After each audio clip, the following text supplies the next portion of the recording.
Groups of electrophilic medicine.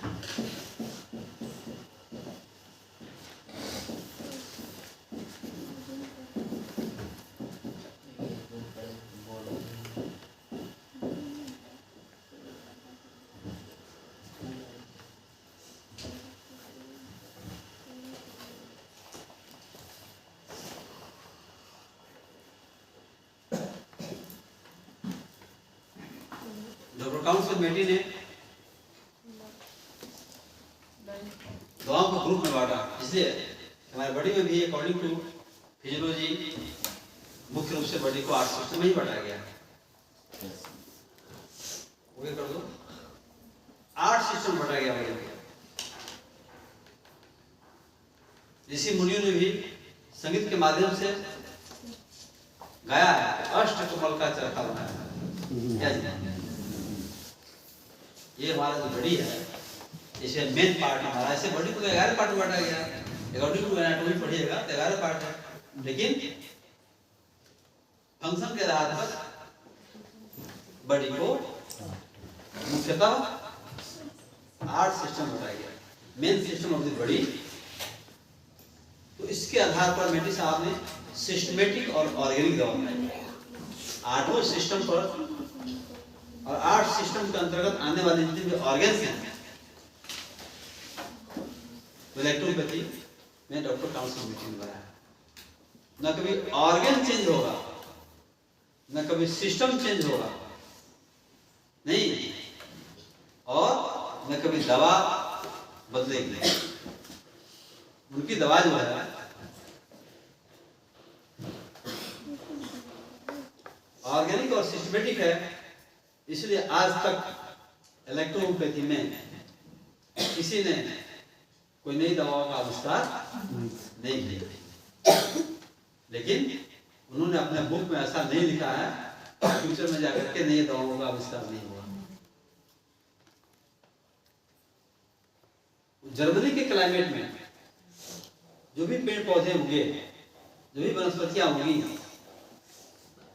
उसको उन्हें collect किया और दवा बनाई। लेकिन जर्मनी के एटमॉस्फेयर में जो लोग रहते हैं, अकॉर्डिंग टू आयुर्वेदा, जिस एटमॉस्फेयर में आप रहते हैं, उस एटमॉस्फेयर की जड़ी बूटियां वहां के लोगों पर ज्यादा वर्क करती हैं। इसके आधार पर मैंने शुरू से ही मेरा सोच था कि दवाइयां जो है 38 मेडिसिन है, 22 कंपाउंड है, और विज्ञान लिमिट नहीं होता है। विज्ञान का मतलब विशेष ज्ञान होता है, पूर्ण ज्ञान नहीं होता है। रिसर्च होनी चाहिए। तो 1993 में प्रैक्टिस शुरू किया, और शुरू से ही आपने मेरे लाइफ हिस्ट्री में लिखा है, नहीं पढ़िएगा, कि 8वीं क्लास में भी मैं हरा भरा आंवला, काला नमक, सलाद में मिला करके मैंने दवा दे करके बनाता था, और गांव में किसी आदमी पेट के रोग होता था तो सुन देते और ठीक होता था, बहुत खुशी होती थी। नहीं 8वां क्लास पर तो जिन में था शुरू से ही, हमको पता नहीं था। लेकिन मेरा जो सब्जेक्ट था बीएससी में फिजिक्स ऑनर्स था,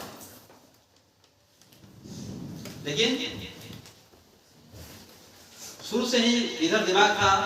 फिर मैं जहां आना था वहां पहुंच गया, डॉक्टर नहीं बनना था, लेकिन नेचर में नहीं, फिर डॉक्टर बना दिया। तो इसमें इलेक्ट्रोपैथिक मेडिसिन में आपको मेडी साहब इटली के अंतर्गत, उस एटमॉस्फेयर के अंतर्गत जितने भी पौधे प्लांट्स हुए, उन्होंने रिसर्च किया, दवा बनाई।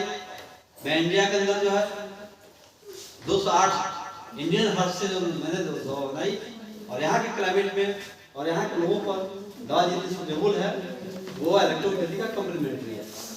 ये पूरा आप लोग प्रैक्टिस कर रहे हैं, हमारे दवा से पूरा इंडिया में दवा जा रहा है, पूरे भारत के हजारों जुड़े हुए हैं, और जो लोग इस दवा का प्रयोग कर रहे हैं, इसका लाभांश, इसका फायदा आपको महसूस हो रहा है। इसलिए रोग को क्यूर करने के लिए और आगे रिसर्च की आवश्यकता होगी। नहीं, जो आगे लोग आएंगे वो करते रहेंगे। तो मेडी साहब ने जो पहला दवा बनाया, वो दवा का नाम रखा एस्ट्रोफ्लोसो ग्रुप। एस्ट्रोफ्ला मीन्स होता है ग्लैंड्स। ग्लैंड्स हमारा जो बॉडी का है वो हार्मोन्स और एंजाइम्स पैदा करता है। पूरे बॉडी का जो कार्यक्रम है, जो फंक्शन है, जो कार्य है, हार्मोन्स और एंजाइम पर डिपेंड करता है। इसका नाम ही रखा एस्ट्रोफ्लोसो। एस्ट्रोफ्लोस मीन्स होता है ग्लैंड्स।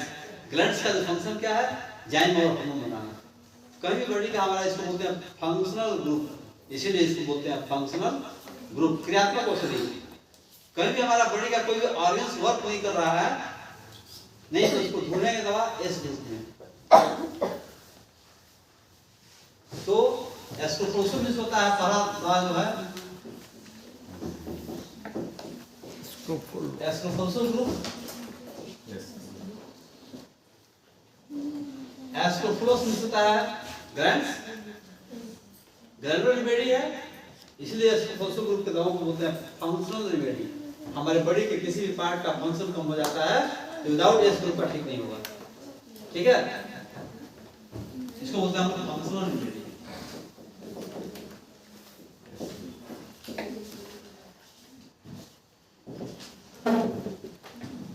दूसरा ग्रुप है आपका कैंसरसो।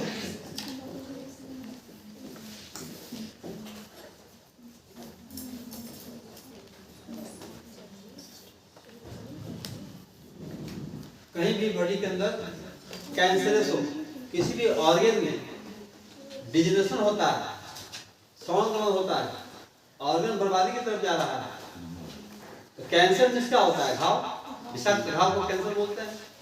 जब कैंसर होगा तो आपका सेल क्या करेगा, डिजनरेट करेगा, टूटेगा, सड़ेगा, गलेगा, बर्बाद होगा। तो विदाउट सी ग्रुप के कोई भी कैंसर, ट्यूमर, घाव, अल्सर नहीं ठीक हो सकता है। नहीं, उसमें सी ग्रुप आपको देना ही होगा। ये आपका हो गया कैंसर ग्रुप, इसको बोलते हैं टिश्यू रिमेडी। टिश्यू रिमेडी, इसको बोलते हैं स्ट्रक्चरल रिमेडी भी बोलते हैं।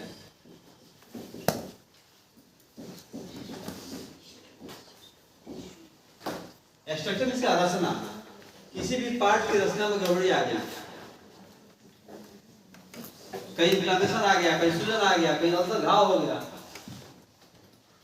Tissue remedy. किसी भी सेल में, टिश्यू में कोई गड़बड़ी आती है, कोई परमानेंट चेंजिंग आ जाता है उसके अंतर्गत, उसको रिपेयर करने के लिए विदाउट सी ग्रुप का रिपेयर नहीं होगा। इसीलिए कैंसर ग्रुप ना, कैंसर नहीं पता चल जाता है कैंसर ग्रुप क्या, अल्सर कैंसर सेल की कहीं बर्बादी हो रही है तो विदाउट सी ग्रुप का नहीं ठीक होगा। तीसरा दवा है इसमें एंजाइटो ग्रुप।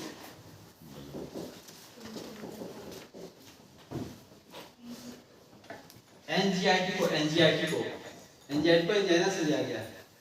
एंजाइना से होता है हार्ट। तो एंजाइटिको ग्रुप की जो दवा है वो सर्कुलेटरी सिस्टम की दवाई है।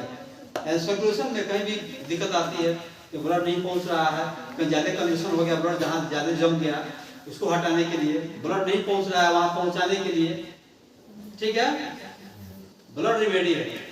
एंजाइटिको ग्रुप, एंजाइना में हार्ट होता है। हार्ट का फंक्शन क्या है, सर्कुलेटरी सिस्टम। कहीं भी सर्कुलेशन में दिक्कत हुआ तो वहां विदाउट ए ग्रुप का नहीं, वो नहीं ठीक होगा।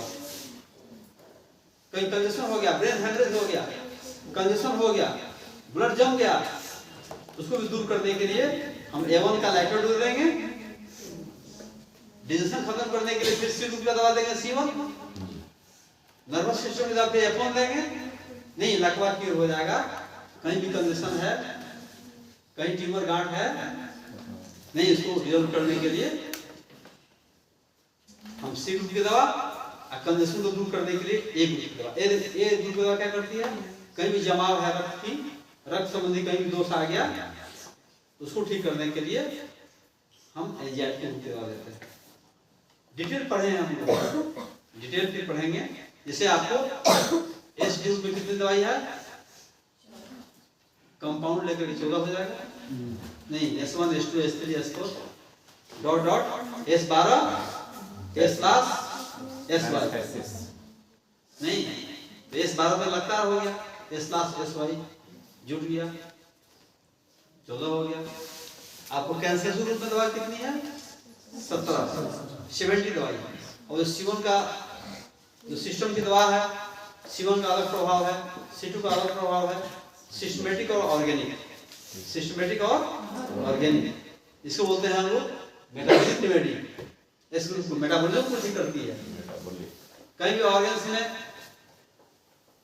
कोई ग्लैंड्स काम नहीं कर रहा है, पाचन सही नहीं है, कोई वास्ट प्रोडक्ट बॉडी में जमा हो रहा है नहीं, उसको आउट करती है। कैंसर से ग्रुप बता ही दिए, कहीं भी स्किन में डिजीज हो रहा है, सड़न हो रहा है, उसको दूर करती है।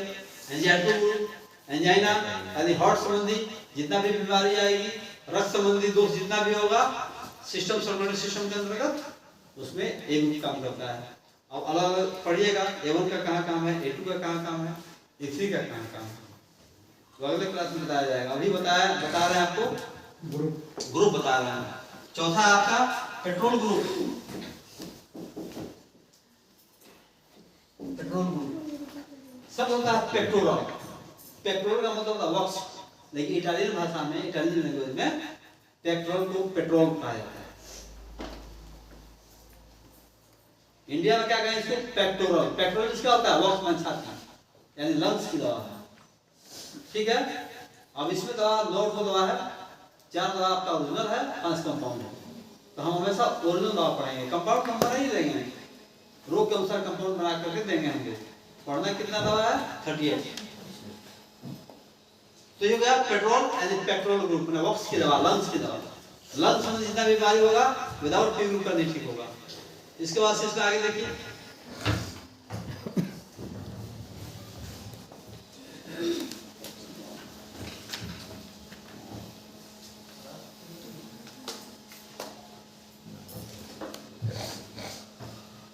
इसके बाद से क्या है? Fabric fever. Fabric fever, fabric fever नाम से पता चलता है कि इस ग्रुप की दवा किस में काम करेगी। फेब्रिक फीवर, फीवर और टाइप्स ऑफ फीवर्स में आपकी फेब्रिक फीवर की दवा काम करती है। F1 F2 दो ही दवाई है। F1 का इंटरनल प्रयोग होता है और F2 का कंप्रेस में, कोल्ड कंप्रेस में यूज करते हैं एक्सटर्नल। तो नाम से ही पता चलता है फेब्रिक फीवर यानी फीवर की दवा।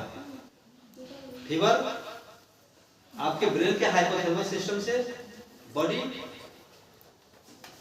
नहीं, टेम्परेचर रेगुलेटिंग सेंटर है, temperature regulating centre nervous system का हाइपोथैलेमस से होता है। इसलिए F1 का नर्वस सिस्टम के हर तरह के रोगों में काम है। क्योंकि फीवर यानी बॉडी का टेम्परेचर गाइड कौन करता है? नर्वस सिस्टम का हाइपोथैलेमस है ना।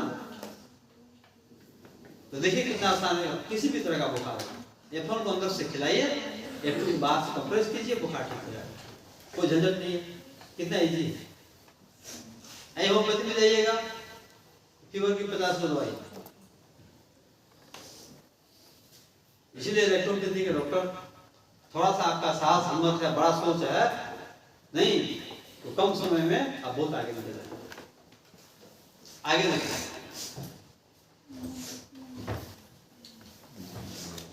5वां हो गया ना, 6वां आ जाइए।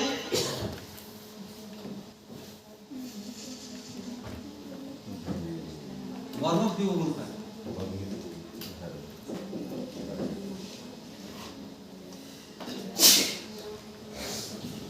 नाम से ही पता चलता है कि किस रोग के लिए बना है।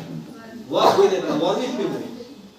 कोई भी वर्मिसाइडल डिजीज है, आंत में आपको कोई भी वर्म है, किसी तरह का round worm, tape worm, hook worm, thread worm, कोई भी वर्म है नहीं, टाइफाइड का बैक्टीरिया है,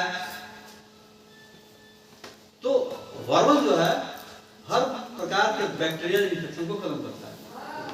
भरवन में 2 दवाइयां हैं, भरवन भरटू, 2 दवाइयां। भरवन का प्रयोग अंदर से करें खिलाने के लिए, और भरटू का पेट पर लगाएंगे।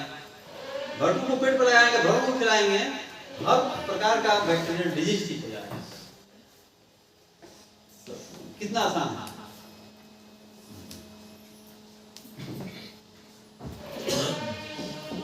आ जाइए वेनेरियो ग्रुप, वेनेरियो वेनेरियो भी पता चलता है, वेनेरियो वेनरल डिजीज। वेनरल डिजीज का मतलब होता है कोई भी बीमारी अगर जेनेटिक है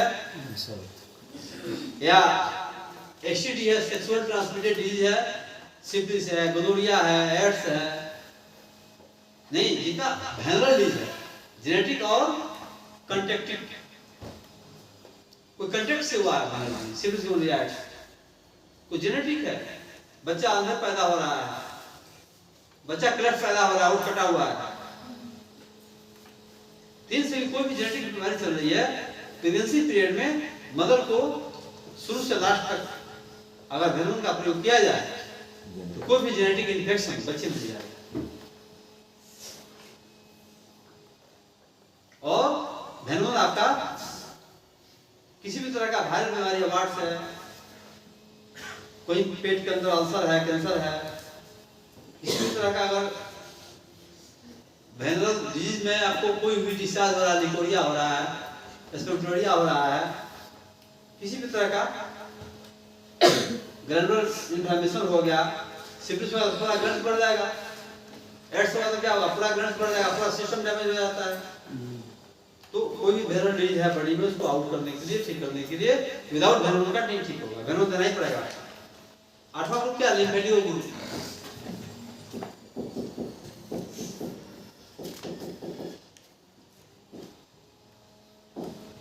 लिम्फेटिको ग्रुप, लिम्फेटिको लिम्फ संबंधी दोष,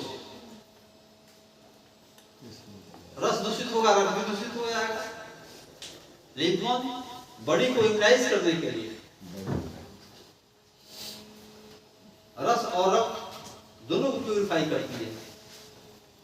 लिम्फोन रस, ब्लड और लिम्फ दोनों को प्यूरिफाई करती है। इसीलिए इलेक्ट्रोपैथी में कोई मिक्स टेम्परामेंट का आदमी है तो वहां लिम्फोन काम करती है। लिम्फ प्यूरिफायर मेडिसिन बॉडी की इम्यूनिटी बूस्ट अप करने के लिए, बॉडी का टॉक्सिन निकालने के लिए लिम्फोन चीफ रेमेडी है। तो ये 8 आपका